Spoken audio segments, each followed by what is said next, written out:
Spartak!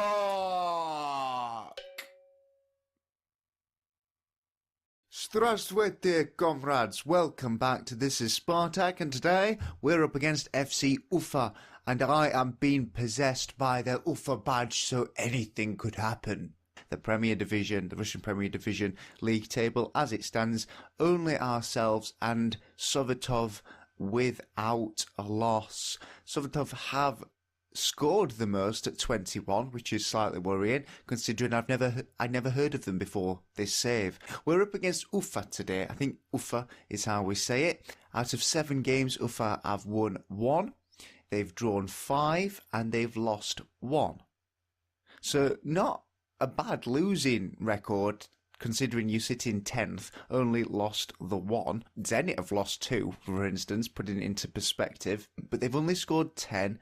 And they've only conceded 8. I mean, those are both low numbers. So this is UFA. Then, of course, my friends, this amazing talisman of a badge that is just, you know by now, it is magical. It possesses magical powers, and I now possess those magical powers after touching that wonderful, wonderful badge. But never mind that. They finished 12th last season and 12th the season before that, so they are kind of struggling. It is their first stint. If it is a stint, it might not be a stint, but it's their first go, I suppose, in the Russian Premier Division, most recently having been promoted from that first division. So they're doing all right. They've survived at least for 2 seasons. Then they've had 4 draws on the bounce: Rostov, Tom, Terek and Sovetov.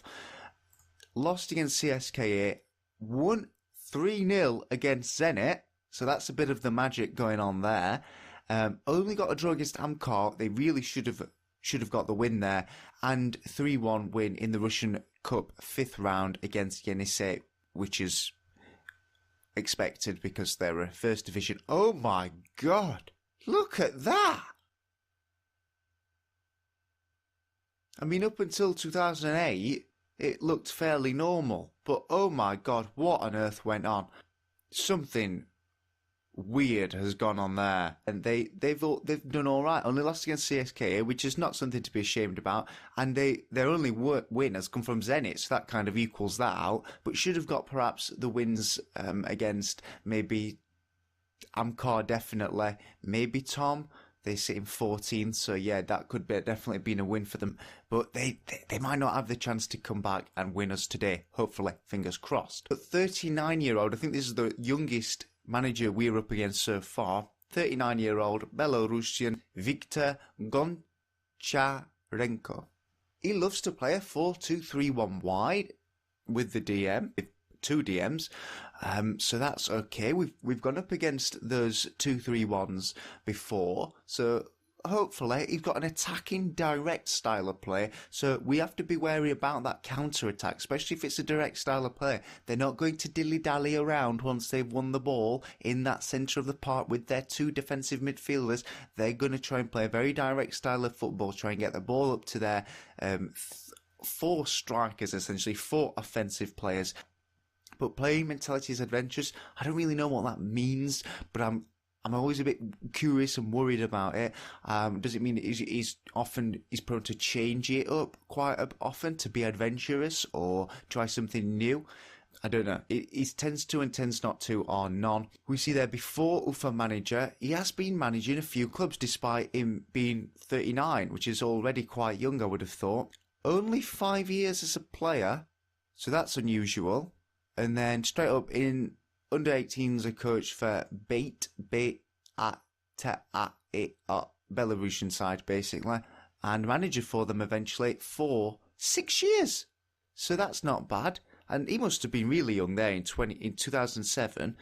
He must have been, let's let the maths go, 30. So at 30 years old, he was managing this side, Borisov, before moving on to Kuban. So a year at Kuban, less than a year at Ural, so I'm not quite sure what happened there, before assistant manager at CSKA Moscow for a year, which is quite interesting, and now he's at UFA. He looks like a decent rising manager, definitely one to look out for. His tactical knowledge, probably not great, so that's something that hopefully will swing in our favour today. So goals against, 7 out of 15 assists conceded have come from the left side of the pitch. I mean, we use the right side as well, so we're mainly more attacking on the right hand side. For no reason I'm not told them to. We just are because of the players we've got there. Low decision making, low strength again, low aggression, low jump in reach. Yeah. So their best player on form is Sylvester Igboun, and he's a Nigerian winger, and he has been on good form, 7.46, 4 goals in the last 7, 3 player of the matches, passing rate of 87, which is really good. He's got a he's a really speedy, agile player, not so great at crossing. A pass completion ratio of 76% is good enough to put them in 3rd in the league. Squad is full of leaders and strong characters. I think this is going to be a little bit harder than we perhaps would have expected coming into this match. We have, of course, versed much tougher opponents. You might argue in the likes of Zenit, Krasnodar, in even likes of Lokomotiv. In fact, you'll see on there that I have played a match offline. I did say I was going to. It's the Russian Cup 5th round against Zenit Izhevsk. Izhevsk, and it went all right. I mean, these are a Russian 2nd division, so that's why I didn't do it. We didn't play our usual team, so we played Sergei Pezyakov, our younger Russian goalkeeper in the net. We played Zobnin as a defensive mid. I don't know why it's so far up there. Putsko in the centre with Kotipov. Fernando as a libero. I thought we will play Fernando. He's one of our better players, if not the best player. But we're going to play him as a libero because Mauricio is out of the Premier Division, suspended. So Fernando's going to need to play as a libero. So I thought, why not give him a run out against this Russian 3rd tier side. We then played Yeshchenko on the right and Makiev on the left. As you know, Zobnin as a defensive midfielder. We played Samba So instead of Glushakov in that box-to-box midfield. I thought with his work rate being really high at 17, that box-to-box midfield might be decent for him. He didn't have a great game. I think it's because he likes to sit further back. Maybe he's more comfortable in a much more defensive mid-role. But we'll see how he gets on. He might do all right. Zelalim as an alternative playmaker. He's also put Diego Poyet there on in the second half, and Tashi came on as well. Up front, we had our 2 young Russians. This is why I saved it to last. We had Denis Davidov, who 21-year-old. He's all right. Look at that. He's an agile, pacey player. Decent anticipation about him as well. His finishing is lacking. His concentration's quite lacking as well. His determination is poor as well, and he just doesn't seem to put the shift in, really. But in that last match, he did all right. He got a goal, and that's okay. I mean, it is against a Russian 3rd tier side, so don't get excited. He's not going to be playing today. And also, Artem Fedchuk. He got a goal, also a 21-year Russian, but he's been sitting in our, I think maybe Spartak M2 side, or even one of the under-21s or under-19s, something. He wasn't in our first team side, and I think that I like this player. Again, not for now, but he's showing bags of potential already. And then I think I'm going to play Denis Davidov and Artem Fedchuk up front there in the Russian Cup, because it's not something that we're going to go after. And I want to see how those 2 guys link up together. They've got 2 goals between them so far, so I'm going to continue to play them.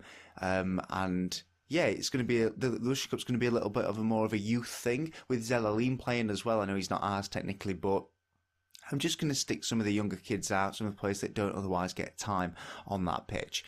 This is going to be our setup today against UFA. So we've got Rebrov in the goal. Fernando as that libero because Mauricio is suspended. Kombarov on the left. Felipe Mattione on the right. Bacchetti in the centre with Putsko. Zobnin as the ball-winning midfielder. We've got Samba So on the bench as well. Glushakov as a box-to-box midfielder. Popov comes back as a shadow striker with Seloise and Berbatov up front. Let's get into this match. No dilly-dallying around. We are the first kick-off of the day today at 2 o'clock. a couple of hours later, we got Ural Zenit, and then Amkar Arsenal Tula. We're not too fussed about. Sovitov, we'll see how they get on as well in that match. Sovitov actually beat Rostov in the last match. You didn't see that. I don't think that was kind of, again, after we played our last match. And they actually beat them 4-2. Rostov are a good side, if you didn't know. I mean, I said they were a good side. They had a good season last season. They finished second. So you'd expect them to at least be challenging for that top 4, top 5. Sovitov finished 9th after being promoted. So they're proper pushing. And with a 4-2 victory against Rostov, not faltering yet, not without a loss. We'll see how they get on against Tom. But again, 14th, that should be an easy match. That should be an easy match for them. They might lose their bottle against Krasnodar, CSKA or Zenit in October. But right now, they're actually looking like they're on good form. But less about them. Today's about UFA and ourselves, Spartak Moscow. Okay, so you can see there, we are favourites once again, and Remy Barbia again. I hate him. I hate that journalist. I hate him. I fancy Spartak Moscow to win this one. Having looked at the lineups, Spartak Moscow seem to have more about them than UFA, and I expect this quality to show through during the match. Their key man, we didn't have a look at their key man. Andrei Vanek. Deep line playmaker, advanced playmaker. He's a playmaker of some sorts, but with a vision of 11. Is he a great playmaker? I don't know. Fair enough. Not too worried. Okay, so nothing bad happened, which is good. Again, no players getting stressed, so we've seen no negative effects from our aggression exercise. What on earth is going on? So that's a good thing, but I do think that sometimes we see some really good reactions to it. I suppose if I'm aggressive all the time, it might be a bit like, this guy is like a psychopath. But maybe I am. Okay, so no highlights in the first half, so I've switched it to extended anyway. I think I wanted to switch it to extended just because I want to see why aren't we getting highlights in the first place, but also because I want some highlights so we can actually have fun. I'm not happy with that performance up there.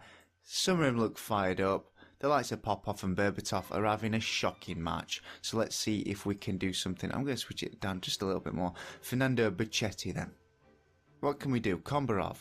Is this just going to be the opening highlight? Yes, it is. But this isn't. Right, Berbatov then. Loses the ball. And now Krotov is on his own and has a shot. Number 18. Number 16, in fact, that's Bacchetti. So he made that good run back then, really obstructing, putting the pressure on their striker. Berbatov now for us. Wide, Zeloise in the centre, and it's a goal. It's 1-0. It kind of come from nowhere. Don't really see the likes of Berbatov receiving the ball, running to the edge of that box, running right wide, and then swinging it into Zeloise with the goal. That's not the usual goal that we get, but it's nice to see that we've got a bit of flexibility about us. It's nice to see that we don't always rely on the likes of Kombarov and Felipe Mattione to assist goals.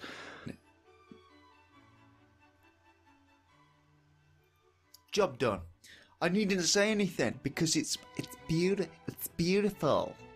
Samu up to Vanek, it looks like. Vanek with the foul, not ourselves. I thought we'd given away a stupid penalty then. And now Fernando in the centre of the park does pick it up. Zeloise, we're going to have to make some subs in a bit. Kombarov on the left. What is he doing? He's just stood there waiting for 3 men to surround him. We're not in control of this match. Doesn't look like it. Krotov, Diego on the right. They're now putting on some pressure.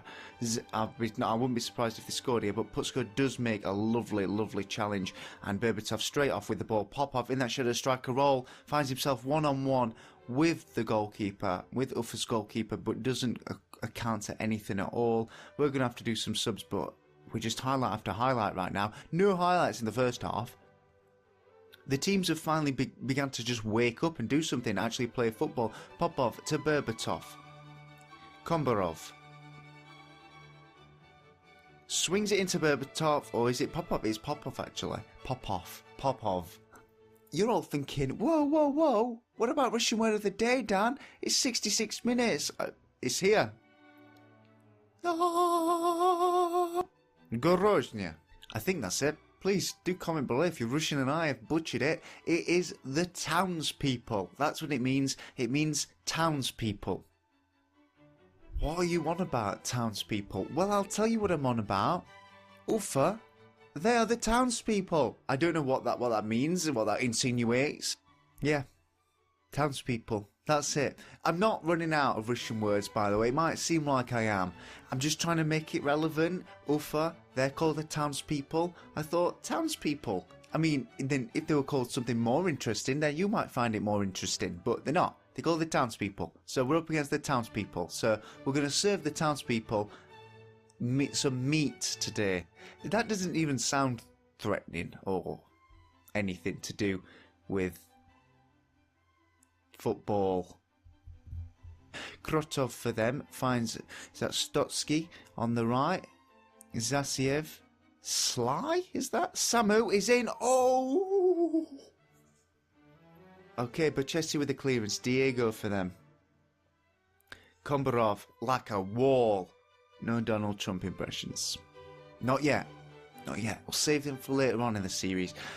Popov. Glushakov in the centre.